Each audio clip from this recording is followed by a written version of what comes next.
সবাইকে আজ কোনো রেসিপি নয়, আজকে ছোট্ট একটা টিপস নিয়ে চলে এসেছি। বেশ কয়েকজন রিকোয়েস্ট করেছিল। এটার হাতে যেটা দেখতে পাচ্ছেন সেটা হচ্ছে মোজারেলা চিজ। চিজ সাধারণত দুই ধরনের হয়, একটা স্লাইস চিজ, একটা মোজারেলা চিজ।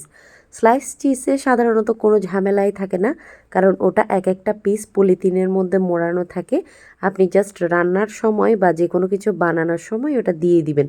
কিন্তু ওটা বেশি এক্সপেন্সিভ, যার কারণে সেটা সবসময় মধ্যবিত্তদের জন্য ব্যবহার করাটা সহজলভ্য না। আর মোজারেলা চিজটা পরিমাণও অনেক বেশি, দামেও মোটামুটি সবার হাতের নাগালে, এই জন্য এটা সবাই বেশি পছন্দ করে।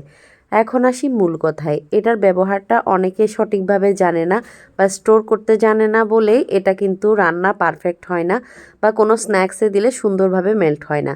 তো এটা কিন্তু ডিপ ফ্রিজে রাখা অবস্থায় সেল করে। তো এটা আপনি ঘরে এনে 5 থেকে 10 মিনিটের মতো নর্মাল ফ্রিজে রাখবেন। তারপর এটা যখন একটু একটু নরম হবে তখন আপনি এরকম গ্রেটারের সাহায্যে খুব সুন্দরভাবে গ্রেট করে নেবেন।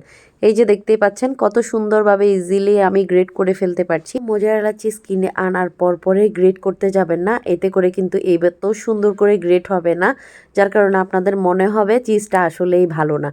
তো সব চিজ আমি এভাবে গ্রেট করে নিলাম। এখন এটাকে স্টোর করার পালা।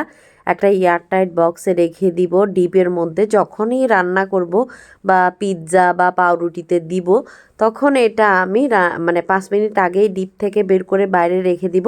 তারপর যতটুকু পরিমাণ প্রয়োজন ততটুকু পরিমাণ দিয়েই আমি আবার ডিপে রেখে দিব। এভাবে করে এটা 2 থেকে 3 মাস অনায়াসেই আপনি সংরক্ষণ করতে পারবেন। শেষ হলো। ধন্যবাদ।